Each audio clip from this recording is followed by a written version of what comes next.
name is Sean Lyons. I'm the Director of Education and Engagement at Netsafe, and I'm joined by Pauline Spence, Ed Advisor for Netsafe, and also lucky enough to be joined by Katie Rawles, the Deputy Principal from Wellington College.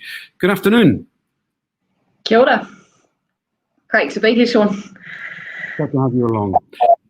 Obviously, lots changed this week for schools. I'm very conscious that in my house suddenly there's a dearth of teenagers during the day, which means I have to recognise that they've gone somewhere. And for school teachers, thank you very much for that. So, just a quick question: how has the first week back gone, or the first week back with students in school gone for you, Katie? Yeah, look, I think it would be fair to say it's been good. A large number of students back on Monday. In fact, we think we had better attendance on Monday than we would on a normal school week. And I guess, we took the opportunity this week to make it a real catch-up week, an opportunity to reconnect with each other, take a bit of space and time in our classes to, not rush into new learning. So yeah, it's been a nice opportunity to reconnect this week.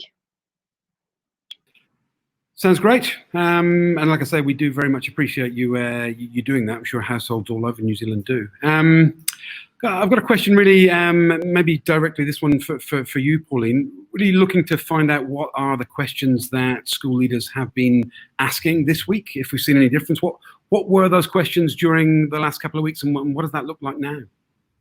It was interesting, Sean, during lockdown, especially the first couple of weeks, there were a lot of questions, what app to use, how can I make sure I'm safe, how can I make sure my students, now that they're not in school, are safe. This last week or couple of weeks, we've seen a real shift in those questions. Certainly more of a look, schools going, oh, we had a gap, we noticed during that period of remote learning, how do we fill it? Also, those schools who were just starting to get going with their online safety initiatives are suddenly going, okay, we've missed a chunk of time. How can we actually get these things moving along a little bit more quickly again? They're probably the main ones, I think. A question, I guess, for Katie now. Talked about that kind of shift and what was needed and what schools needed to suddenly do when we found ourselves in a new situation or a new way of learning. Do you think there were things that schools already had in place that kind of supported that, the schools made schools readier, I suppose, for that kind of distance learning process? Sure, and I guess the answer to that would be I absolutely hope so. I know for us, we're a BYOD school, so one of the things that was key for us was just working through where the students had access and what that access looked like for them.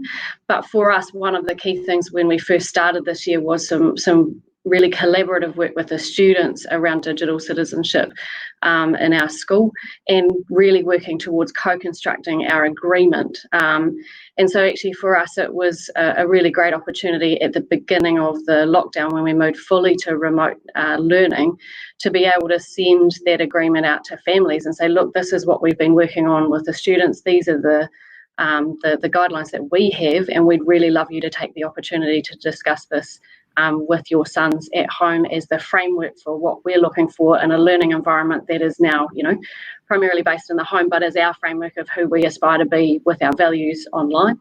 So that was great to be able to do that. But not to say that it wasn't without some challenges in terms of flipping your whole school world online in a very short space of time. We were really lucky to have had a trial day on the Friday before. So we were able to explore some of the potential challenges in that trial learning from home day. How did you talk about student involvement? How did students react rather to being involved in that process? Was that new for them? Did they take to that well? How did that go? Yeah, I think it was new for them. So for us, this is actually the second school I've done this with. So the school I was previously at, we did that through tutor time and facilitating conversations with tutor teachers. Wellington College, we're a big school. So what we decided to do at the beginning of the year was have a day where we got all the year groups to cycle through some things that we really believe were important to start the year. So everyone spent some time looking at the school haka and the meaning of the school haka and learning that, and then every year group over the course of the day did a big workshop in our hall. It's about 350 students at a time, but in their tutor class groups at tables. And I think, one of the things, the conversations that came up again and again, is that quite often students have signed these agreements, but when you actually ask them, what did you sign and what was in it, that maybe, they know they have them and they know the common sense, but they haven't actually been a part of the decisions around what do we do and what are you signing in our community about what keeps us safe. So it was a really great opportunity to hear from them the things that concern them, the things that they were experiencing. And we had, paper on tables. We also had an open mic component to it as well. So we learned a lot about what the students were experiencing and the things they wanted us as a community to be able to do better. So it was a really great experience for that. You talked about having a trial run, getting that chance to do that, and then going through that process. What were the gaps, I suppose? Did you find that there were things missing in your preparation as you went through? I guess it's inevitable. Nobody was ready for the changes at the scale and at the speed that we saw. Were there things that you felt we weren't quite ready then? Look, I think the biggest change was incorporating the face-to-face Google Meet, Zoom sessions within the learning environment. I think people were reasonably confident with providing the learning or the content online, but that stepping into that space of being comfortable with Google Meets, having students coming to you from their own homes, and some of the challenges around that was a big change, I think, for teachers, and also a big change for the students as well. Look, schools at the moment, Katie, are starting to look ahead and going, look, we've learnt these things from our time, working in a slightly different way. What do you think your school took out of this time, this more difficult and perhaps challenging time? What did you take out of it that you can maybe use moving forward? Yeah, and look, I think we're still having those conversations at the moment. I think for us, really opening up that idea about opportunities that we can make available for students when they can't be at school, and that sense of seamlessness between the classroom and the digital classroom and what that might offer. Also, I think, giving that sense of familiarity and comfort with the Google Meets and that, opportunity that maybe we don't always have to be in the same classroom to be able to do things. I think that's been really powerful. I do think too, though, that we've also learned a lot about the value of face-to-face, and I think, for the students too, that there are some things that the online space can't replace. You mentioned briefly, some of the work that you've done around user agreements and so forth, which is fantastic. What other sorts of things have you either put in place to support young people and your staff within your school around online safety? Anything else that you think has been particularly useful around the online space? Sure. I guess for me too, there would be two things that I found really useful and I think have been useful for our community. One at my previous school and one here. One of the things that we did launch while we were learning from home was an anonymous reporting tool, because we wanted our students to have a way to be able to tell us if things were going on in that anonymous way. Quite often we have students that are prepared to stand up and tell us things, but they actually they want to be able to do that in a really safe, anonymous way. So we set that up. And I have also did that in my previous school as well, and it worked really well. It's just a way to let us know about things, not just online, offline as well. And the other thing, when we did at my previous school, when we did after we'd done the co-construction of the agreement, post that, having then the opportunity to work together on, the guidelines around phones in class and music use in class, and collaborating with the students, not making assumptions about what they think and what they want, and really working together with the students on that.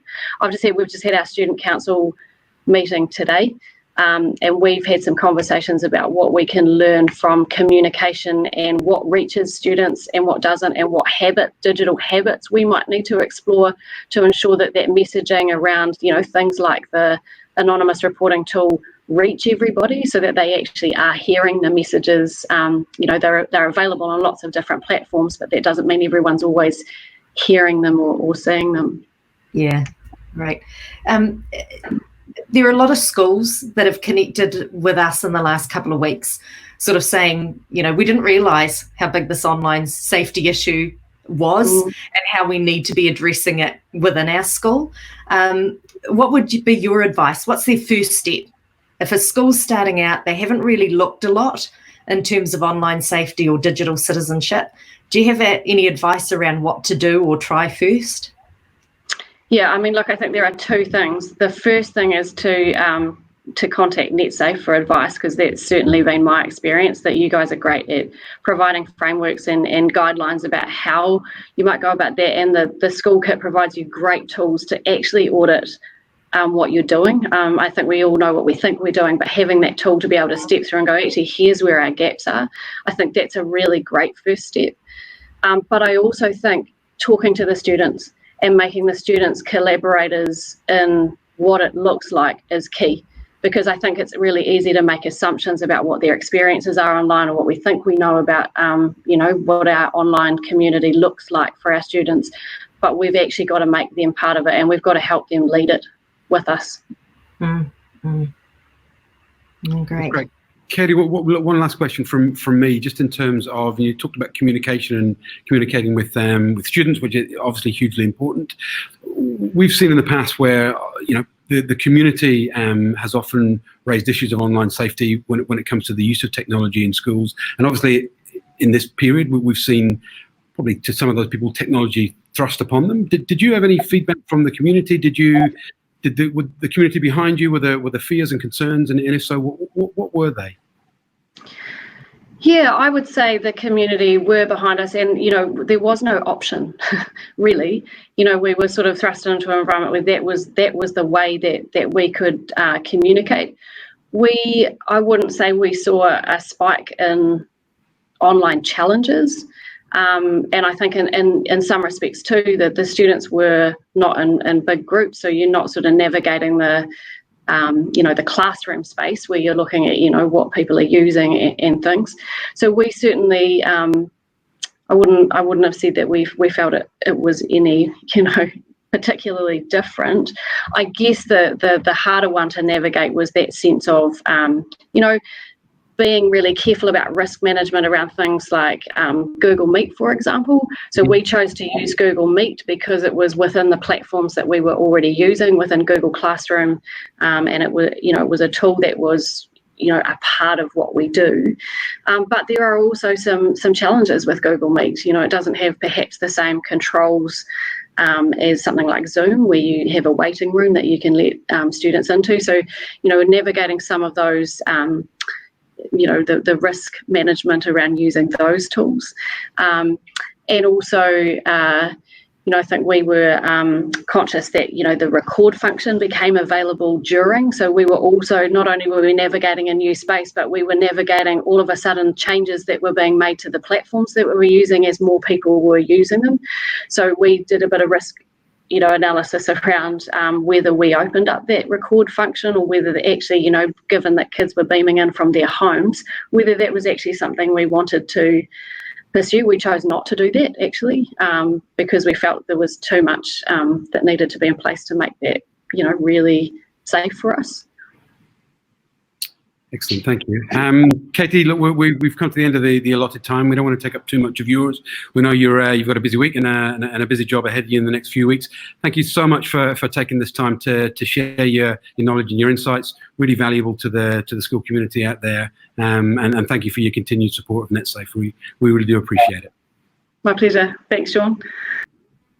Thanks everybody for tuning in. Netsafe Live will continue in the coming weeks. We'll have a Netsafe Live online event focused on supporting students, and also one back at talking to teachers about the issues that they are currently facing. So thank you very much for your time. Thank you, Pauline, for your assistance and your insights, which are always valuable. We're going to leave you tonight with a video that we made to kind of reflect our support for the education community, to say thank you for the work that you're doing, and to let you know that we are here to help. So thanks very much, and we'll see you again. Welcome aboard, Explorer! Stay together as a group. Welcome to your first flying lesson. Words and ideas can change the world. Oh, how lovely. Are we ready for that extra credit? Extra credit. That's the spirit. Time for recess.